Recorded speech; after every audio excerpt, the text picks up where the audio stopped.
The drums of Egypt echoed through the night. Hebrew slaves groaned under the weight of their burdens. The overseer's whip fell without mercy. But amidst the oppression, a child floated on the Nile's waters, unaware of his destiny. This child would become the liberator of his people. It is the story of slavery and redemption, of a God who defied an empire, of a man called to lead his people, of a nation forged in the wilderness.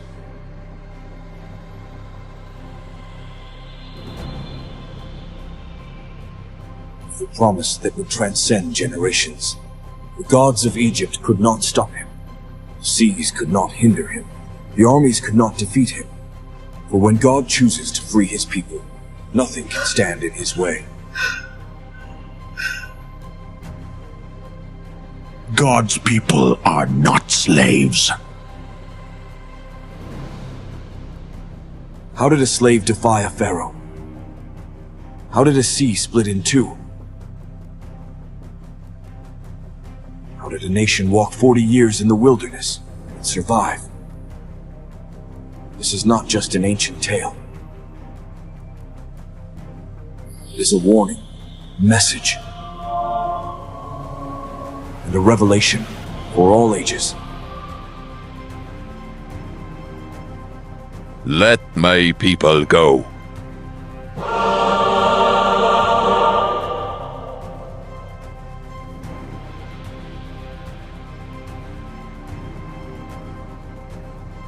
The years passed, and the people of Israel multiplied in Egypt. What was once a refuge in the days of Joseph, son of Jacob, also called Israel, became a prison of oppression. A new Pharaoh arose, one who knew nothing of Joseph. One who gazed at the Hebrews with fear and declared, "They are too many. They are strong. If war breaks out, they might join our enemies and escape our grasp." So Egypt made a decree to enslave Israel. The sons of Jacob, the descendants of Abraham, people of the promise, now were prisoners of Egypt. But the more they were oppressed, the more they multiplied, and Pharaoh's dread grew.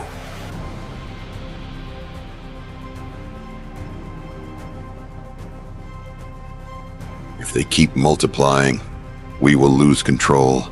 End them. A new edict was proclaimed, one that filled every Hebrew home with horror. Every Hebrew boy born shall be cast into the Nile. Only the girl shall live. But amid mourning and anguish, in a humble home of the tribe of Levi, a child was born, a child destined to alter history. One who would later be named Moses. I cannot let them kill him. I must hide him, even if it costs me my life. For 3 months his mother concealed the child. Every cry, every sound was a risk of death. But the day came when she could hide him no longer.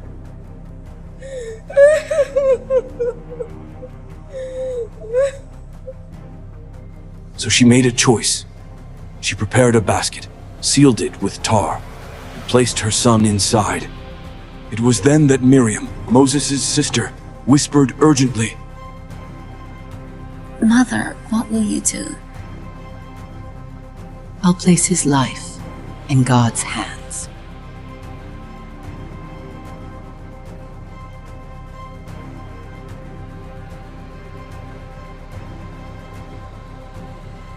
Basket floated on the Nile's waters, among reeds, among crocodiles, in the same river where Hebrew children had perished. But this child was untouched by death, for God had a purpose for him. And then, Pharaoh's daughter came to the river.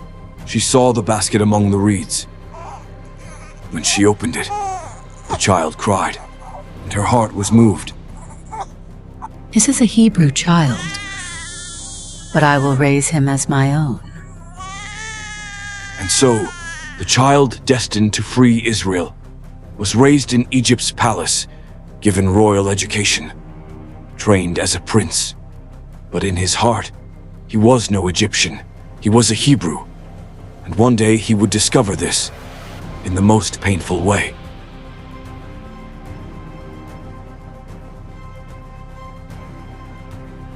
Moses grew up in Pharaoh's house, surrounded by gold and grandeur, taught the sciences of Egypt, schooled in the art of war. But though he dressed as a prince, his soul belonged to another people. Destiny called him. And the day of awakening came with searing pain.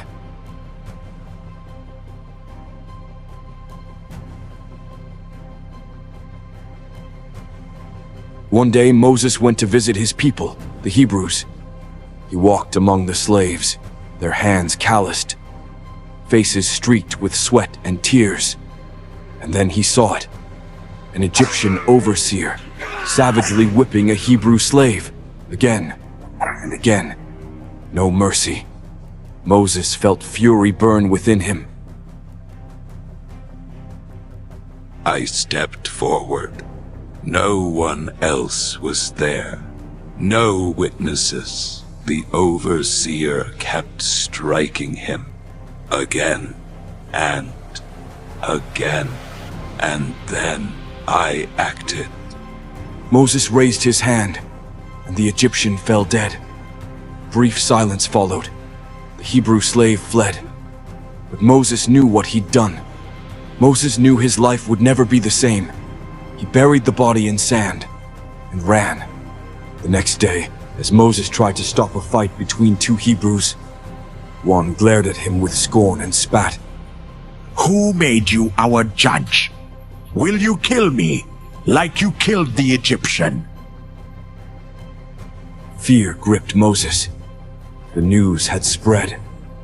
When it reached Pharaoh's ears, the king ordered his death.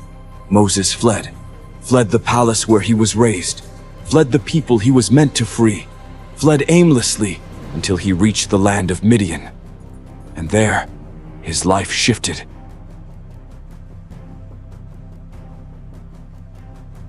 In Midian, Moses found refuge. Years passed.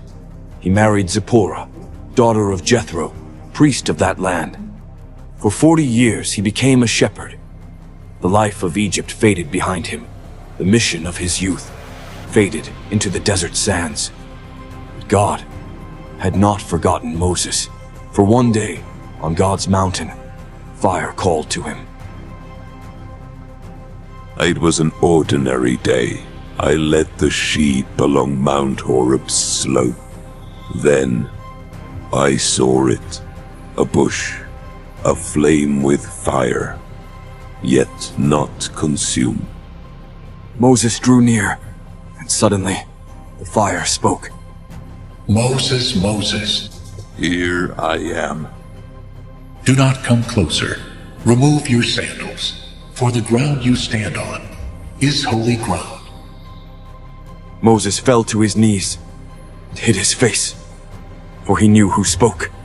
I am the God of your fathers, the God of Abraham, the God of Isaac, the God of Jacob. Moses trembled, but God was not finished. I've seen my people suffering in Egypt. I have heard their cries, and I have come to deliver them to a land flowing with milk and honey. Therefore, I send you to Pharaoh. You will bring my people out of Egypt. Moses lifted his gaze. The fire still blazed. The voice echoed in his mind, but in his heart, fear paralyzed him. Lord, who am I to go to Pharaoh? Who am I to lead Israel out? I will be with you. And this is your sign. When you have brought the people out of Egypt, you will worship me on this mountain. If they ask your name, what shall I tell them? I am who I am. This is what you shall say to Israel. I Am, has sent me to you. Moses fell to his knees. He who had fled Egypt, he who had left everything behind, he who had no power or army, now bore an impossible mission. But he also held a promise. God would go with him, and Egypt would know the power of Israel's God.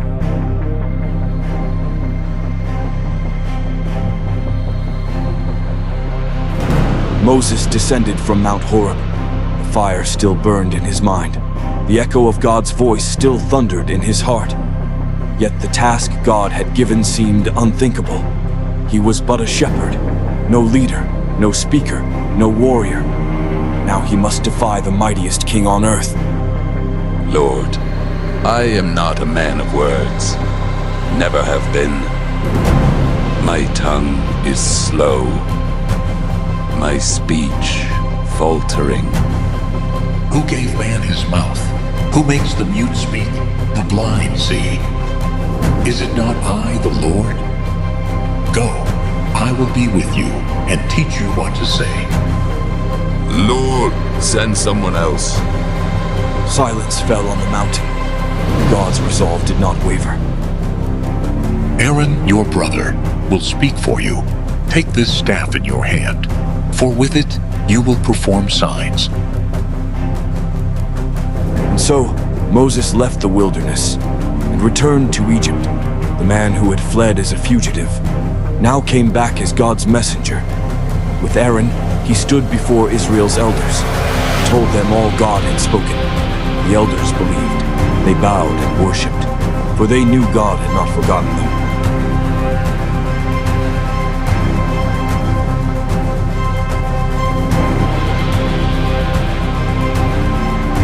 Moses and Aaron entered Pharaoh's palace. The king's eyes burned with arrogance. The pillars of his throne were gold and ivory. Egypt was the mightiest empire on earth, and these two men were nothing before him. But Moses raised his staff and spoke with authority. Now this is what the Lord, the God of Israel, declares. Let my people go that they may worship me in the wilderness. The hall fell silent, and then Pharaoh laughed. Who is this Lord that I should obey his voice? I do not know your God, nor will I let Israel go. Pharaoh turned to his overseers. If they have time to speak of freedom, they are not working enough. From this day, we will no longer give them straw for bricks. Let them gather it themselves, but their quota remains unchanged. Fail, and they will be punished. So Israel's burden grew heavier. Hebrew overseers were whipped. People despaired, and they turned against Moses. I say, you promised us freedom. Now our suffering is worse. Lord, why did you allow this? Since I spoke to Pharaoh, his cruelty has deepened, yet you still delay your deliverance. Now you will see what I do to Pharaoh. With a mighty hand, I will compel him to release my people. I am the Lord, the God of Abraham, Isaac, and Jacob. With outstretched arm, I will bring them out of Egypt, and Egypt will know I am the Lord. God gave Moses signs and wonders. Moses returned to Pharaoh's palace. This time, he was not alone. He came with the power of Israel's God. Moses and Aaron stood before Pharaoh. Aaron declared boldly, "That this is the Lord's command. Let my people go." Pharaoh crossed his arms unmoved. Aaron, throw down your staff. Aaron cast his staff to the ground, and it became a serpent. Pharaoh's counselors recoiled. Pharaoh smirked. He nodded to his sorcerers. Is this all your God can do? Egypt's magicians threw down their rods.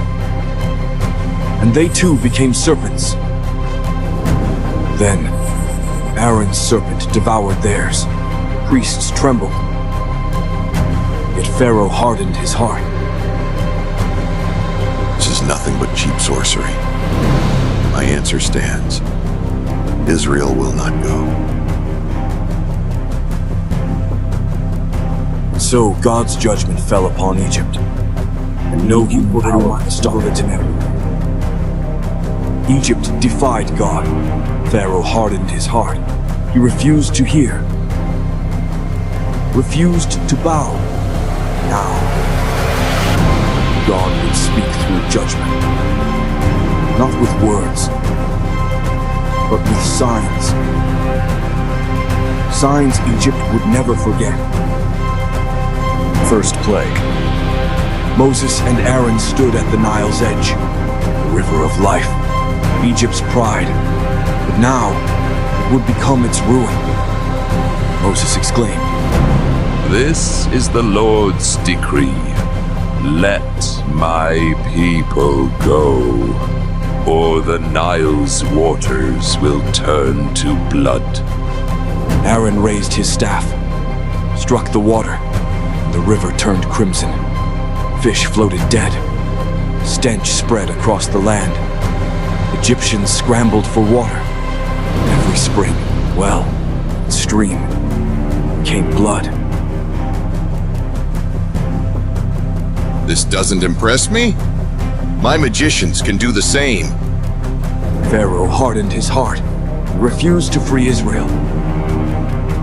Second plague. Then the Lord told Moses, Stretch out your hand, and frogs will overrun the land. Aaron lifted his staff. Rivers, ponds, and waters. Frogs swarmed. They blanketed palaces, infested homes, leapt onto beds, crawled into food. Egypt became a writhing swamp. Pharaoh relented. Plead with your God to remove the frogs, and I'll let your people go. Moses prayed. The frogs died.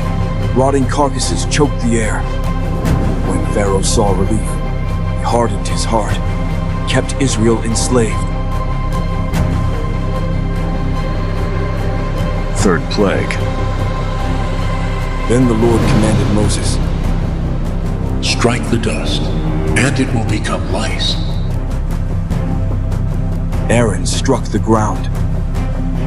Dust surged like a black cloud, and it settled. Billions of lice crawled over skin and beast. Egyptians scratched in agony. Priests tried to mimic the plague, and failed. The magician trembled. Tita Sat, wrote Gundarism, this is no trick. This is the finger of God. Pharaoh ignored him, and Egypt suffered. Fourth plague. Then came a dark haze, a deafening buzz. Swarms of flies blackened the sky. Thousands, millions, in eyes, in mouths, pestilence reigned. But in Goshen, where Israel dwelt, not a single fly stirred. A desperate Pharaoh begged Moses, Go worship your God, but stay in Egypt. Moses answered, Number, we must go to the wilderness. Go, but not too far. Moses prayed, and the flies vanished. But Pharaoh broke his word and hardened his heart once more. Fifth plague. The Lord declared, I will strike Egypt's livestock with plague, but Israel's flocks will remain untouched. The next day, Egypt's cattle fell dead. Oxen, sheep, horses. But in Goshen, no animal perished. Pharaoh surveyed the carnage. Yet still, he refused to free Israel, for his heart stayed hardened. Sixth plague. Moses and Aaron took furnace soot and tossed it into the air. The ash became festering boils on Egyptian flesh.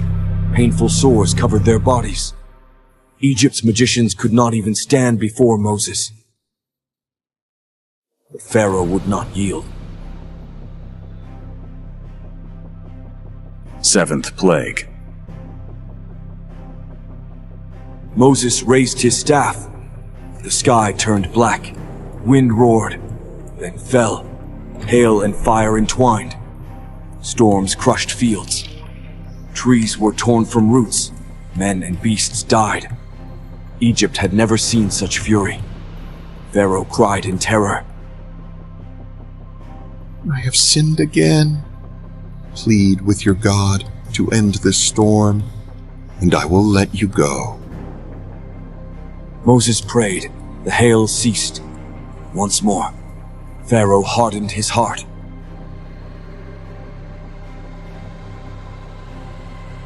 Skies darkened, not by clouds, but by locusts. Armies of insects devoured all that remained. Egyptians watched in horror. As the land vanished beneath a shroud of destruction, Pharaoh begged, I have sinned. Plead for me, and I will release you. Moses prayed. Winds swept the locusts away, but Pharaoh broke his oath. Ninth plague. Moses stretched his hand. And Egypt was swallowed by darkness. 3 days of total blackness. No sun, no flame. But in Goshen, Israel's children had light. Pharaoh rasped weakly. Go, but leave your livestock. No, we take everything with us. Get out of my sight. If you see my face again, you die. So be it. I will never see your face again. 10th and last plague. The final night arrived. Death drew near, and all Egypt would weep. Egypt knelt broken. Plagues had ravaged the land. Fields lay scorched, livestock dead, people drowned in despair. Yet one judgment remained. Egypt's darkest night was coming. God spoke to Moses. I will bring one last plague upon Egypt. After it, Pharaoh will drive you out. At midnight, I will pass through Egypt. Every firstborn son will die, from Pharaoh's heir to the slave's child. But in Israel, I will make a distinction. First Easter. God instructed his people. That night would be the first Passover. Moses exclaimed. Each family took an unblemished lamb, sacrificed it with its blood, marked our doorposts and lintels, for judgment would come, but the blood would shield us. The Hebrews ate hastily, sandals on feet, staffs in hand, ready to depart, ready for freedom's call. Night fell, and in the darkness, the angel of death descended. Then it happened. At midnight, Egypt awoke to screams of horror. Pharaoh's firstborn, dead. The slave's firstborn, dead. The cattle's firstborn, dead. No Egyptian home was spared. Wails rose to the heavens. God's judgment had struck. Pharaoh, with a broken voice, almost in a whisper, said, Go. Leave my people at once. Go worship your God, as you demanded. Take your flocks. Take all you own. But leave and pray for me too. So, after 430 years in Egypt, the children of Israel were free. The chains of slavery shattered. For God had heard their cries. Egypt would never be the same.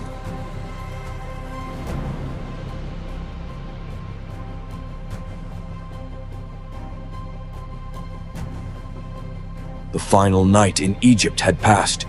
Israel, once slaves, marched as a free nation. Men, women, children. From the youngest to the eldest, from the strongest to the frail. They carried their belongings, their flocks, and the gold and silver Egypt had given them. For Egypt wanted them gone. Egypt wanted to forget. Egypt feared Israel's God. But the story was not over. Judgment had fallen. But the final battle still loomed.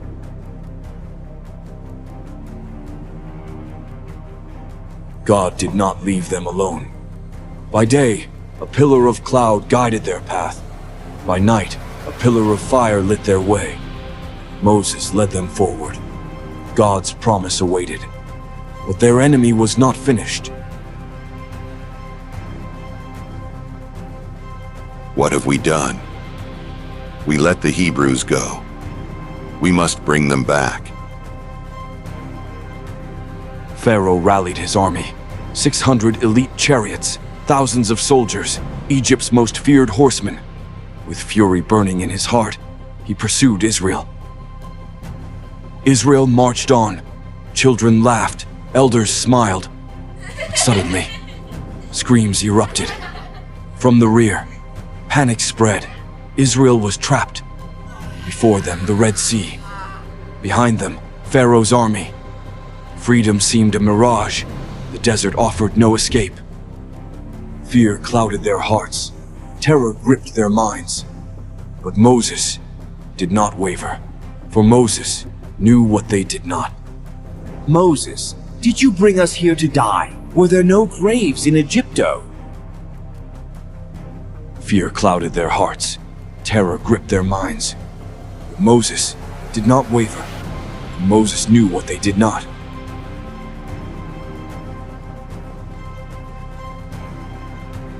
Do not fear.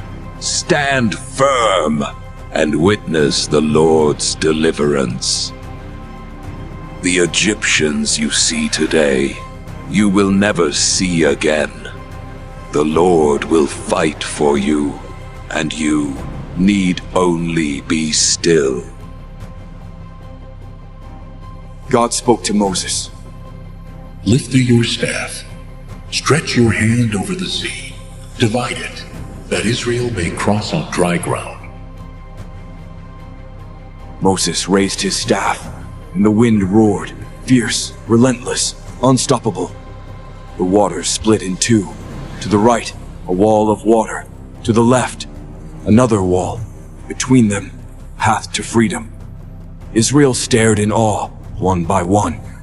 They stepped forward. The ground was dry, the sea tamed by God's power. Children ran, elders wept as they walked. God's glory enveloped them. The Egyptians were not done. After them. Catch them. Drag them back. Egypt's chariots charged into the sea. Wheels clogged with mud. Horses stumbled.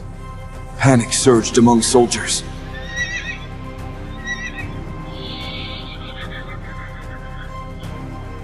The Lord fights for Israel. Retreat. It was too late. God spoke to Moses. Moses, stretch your hand over the sea. Let the waters return, and swallow Egypt whole. I stretched out my hand. The winds shifted. The waters raged, and the sea crashed back into place. Mightiest army in the world, swallowed by the sea. Chariots vanished, horsemen dragged beneath the waves. Pharaoh watched his power drown before his eyes, and Israel stood upon the shore. The enemies they had feared were corpses floating in the water. Israel witnessed God's work, and in that moment, they believed and raised their voices in praise. I will sing to the Lord. For he has triumphed gloriously. He cast horse and rider into the sea. The Lord is my strength and my song. He has become my salvation. Women danced, elders wept for joy. For on that day, Israel ceased to be slaves. On that day, Egypt was defeated. On that day, God's glory blazed before all nations.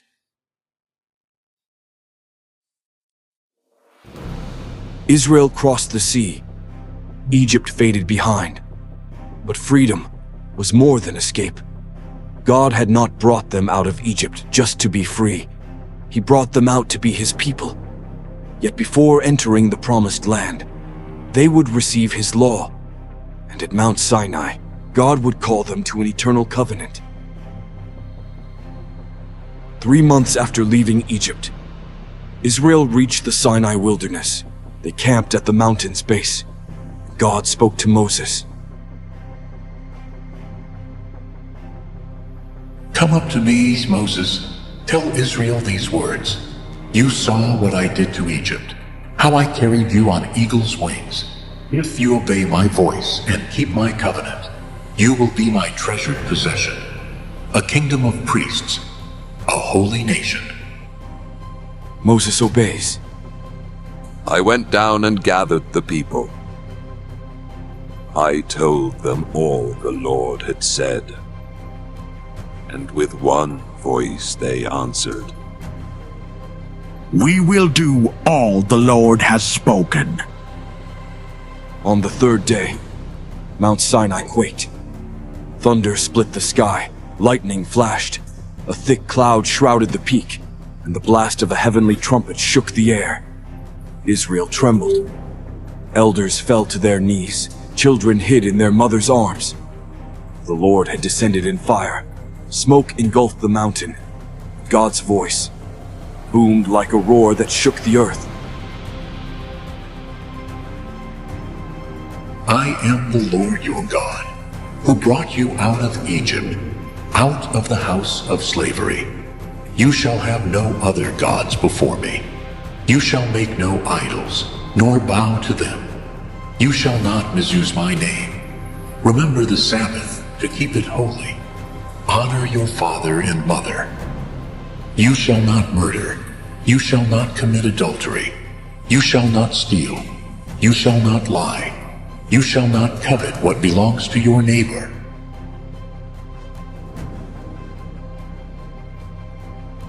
People heard God's voice. Their hearts quaked. In terror, they retreated from the mountain.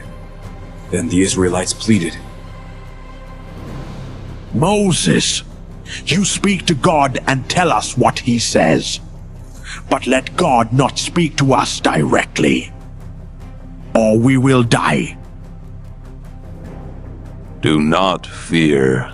God has come to test you, so that his fear may dwell in you, and you may not sin. Thus, God gave his law to Israel, a sacred covenant to make them his holy people. But the people's hearts were not ready for obedience. And while Moses lingered on the mountain, Israel would face their first great trial. Moses ascended the mountain for 40 days and nights. God gave him the tablets of the law, scribed with his own finger. But in the camp, people's faith unraveled. And Moses is gone. Who will lead us now? Aaron answered them unsurely. What do you want me to do? Make us a god to lead us. For we don't know what's become of Moses. Aaron gathered the people's gold and forged a golden calf. And this is your God, O Israel, who brought you out of Egypt. Israel ran wild. They danced, feasted, bowed to the calf. And on the mountain, God saw it all. Go down, Moses. Your people have sinned. They've turned aside. Let me destroy them, and I will make of you a great nation. Lord, if you destroy them, the nations will say you freed them only to kill them in the desert. Forgive them. Do not wipe them out. God heard Moses' plea, but Israel's sin would not go unpunished. Moses descended the mountain. What he saw filled his heart with rage. People danced around the idol, bowed to the calf. They had forgotten their God. Israel! Did the Lord not free you from Egypt? Did you not hear his voice on the mountain? Why have you fallen so quickly?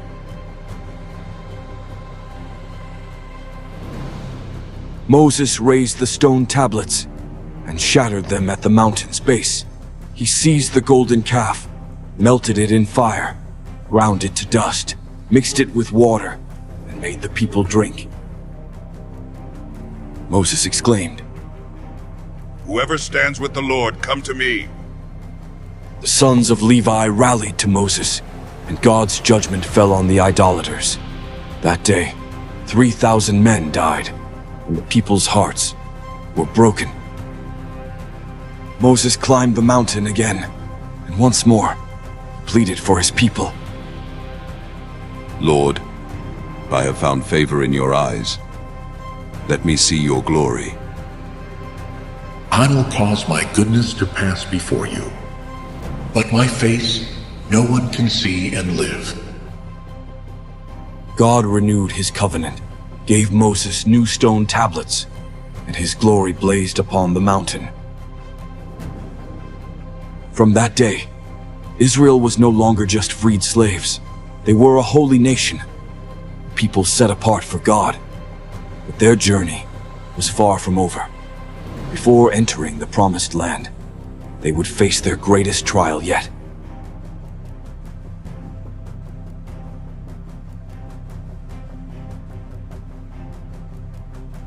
Israel had received the law. They'd seen Sinai cloaked in fire, heard the voice of the living God. But God did not call them just to give commands. He wanted to dwell among them. And so, he ordered his earthly sanctuary built. Tell Israel to build me a tabernacle, that I may dwell in their midst. Make it exactly as I show you: gold, silver, bronze, fine linen and purple, acacia wood, and precious stones. For my glory will fill this place. Moses gathered the people.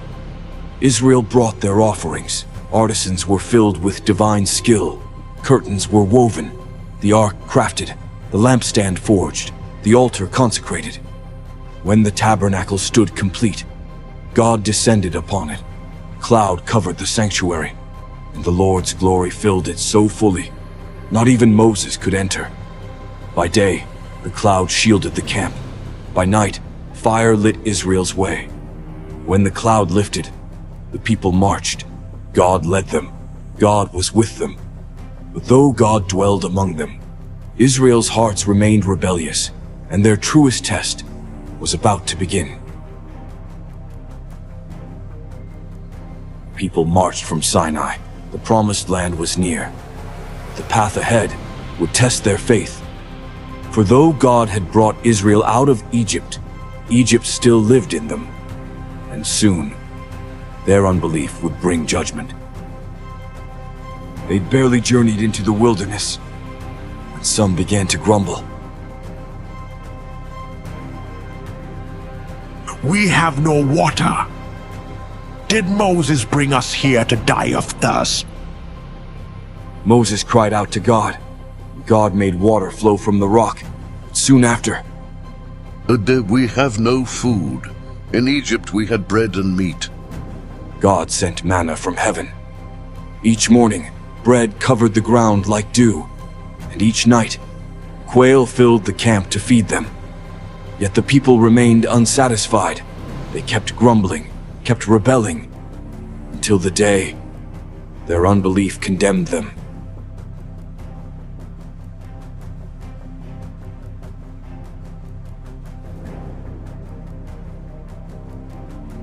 Israel reached the edge of the promised land. one step from entering, one step from claiming God's promise. Moses sent 12 spies to scout the land. For 40 days, they traversed Canaan. When they returned, they carried the land's fruit, but also the fish. They brought fear. The land is good, but its people are giants, cities fortified, walls impossible to breach.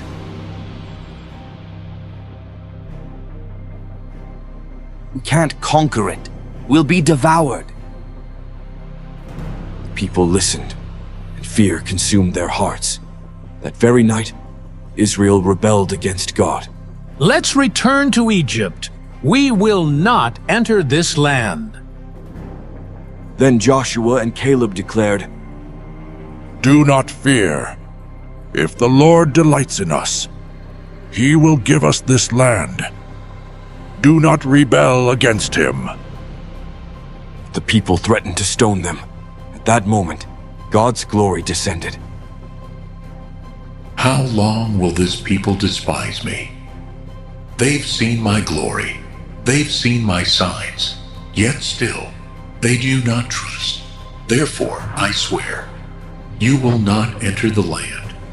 Your generation will perish in the wilderness.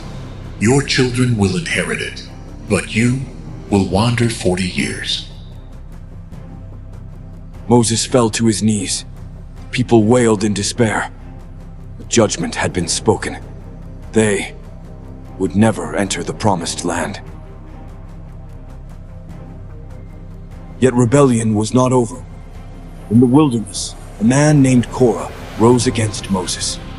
Korah and 250 men challenged his authority. Moses, who made you our ruler? We are all holy. Why exalt yourself above God's people? Moses fell face down. God spoke judgment. Tomorrow, the Lord will show who is his. The next day, Korah and his followers stood before the tabernacle. The crowd gathered. Moses spoke. If these men die as all men do, the Lord has not sent me. But if the earth opens and swallows them alive, then know they have defied the Lord. In that instant, ground split. The earth cracked open. Korah and his followers were swallowed alive. The people fled in terror. That day, Israel learned God tolerates no rebellion. Years passed, 40 years in total.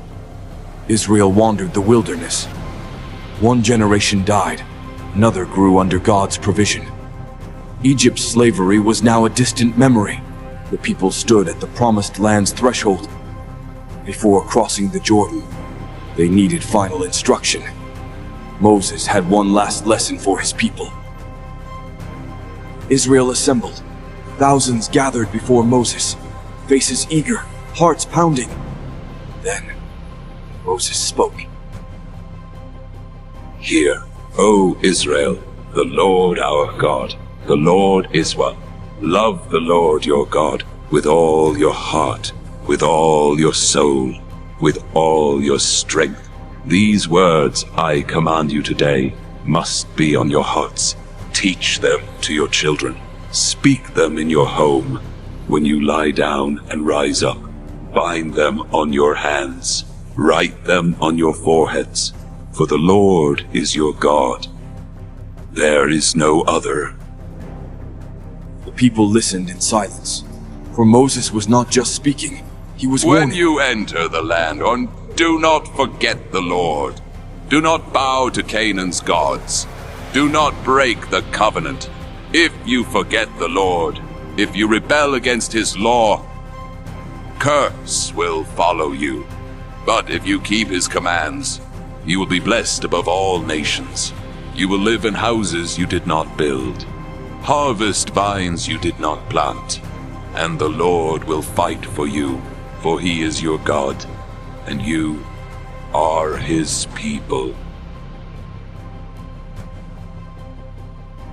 Moses gazed at the people, the faces of the children, the eyes of the elders, the hearts of the youth, and he knew his time had ended, for God had told him, You will not cross the Jordan. You will not enter the land. Climb Mount Nebo. See the land from afar. But you will not enter it. Moses had led Israel for 40 years. He had witnessed God's power. He had spoken with him face to face. But now, he must pass leadership to another. God chose a new leader, one who would lead Israel into battle, one who would conquer the promised land. His name was Joshua. Moses called Joshua before the people. Placing his hands on him, he declared, Be strong and courageous, for you will lead Israel into the promised land. The Lord will go before you. He will not fail you. He will not forsake you. Do not fear and do not falter. Joshua bowed his head. People watched in silence. Israel had a new leader. Moses must climb the mountain, never to return. Moses walked alone, ascended Mount Nebo. Wind whipped the summit. From there, he saw the promised land, Jordan River, Jericho's fields, Canaan's hills, the land God swore to Abraham. Moses beheld it, but did not cross, for his journey was complete. Moses breathed deeply, his eyes fixed on the horizon. And then, God called him home, in the mountain's solitude, in the presence of the Most High. Moses closed his eyes, and there, atop Mount Nebo, Moses died. No funeral, no mourning, for God himself buried him in an unknown valley. To this day, no one knows his grave. Israel wept for Moses. For 30 days, they grieved. Then, Joshua rose, took up his sword, looked toward the promised land, and God spoke. My servant Moses is dead. Now, arise, cross the Jordan. For the land I promised your fathers, I now give to you. Be strong and courageous, for as I was with Moses, I will be with you.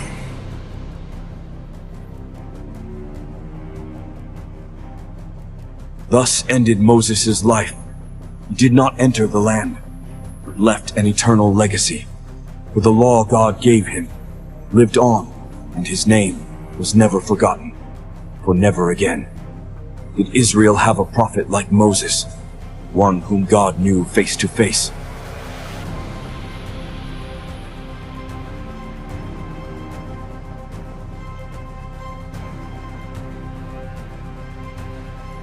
If you've made it this far, thank you sincerely for joining us on this incredible journey through the book of Exodus. This project has been a monumental challenge. Months of effort, dedication, and resources were poured into bringing this story to life as faithfully and epically as possible. But every second was worth it. For this isn't just Moses' story. It's the story of God's people. A story of faith, liberation, and redemption that still speaks to us today. Now we need your support. If this film has inspired or moved you, please share it. Like, comment, and subscribe to the channel, because this isn't the end. Israel's story continues, and soon we'll release Joshua, the Promised Land, the next chapter, where you'll witness the conquest of Canaan, the fall of Jericho's walls, and the fulfillment of God's oath. Don't miss it. Before you go, in a few seconds, 2 recommended videos will appear on screen. If you want to explore one of the Bible's most gripping stories, watch Esther, Queen of Destiny, a tale of courage, faith, and divine providence. And if you love this film, you'll be captivated by Daniel, Visions of the End, where a prophet defies empires and unveils mysteries of the last days. Both come highly recommended. Choose one and keep uncovering the wonders of God's Word with us. See you in the next video. God bless you. Amen.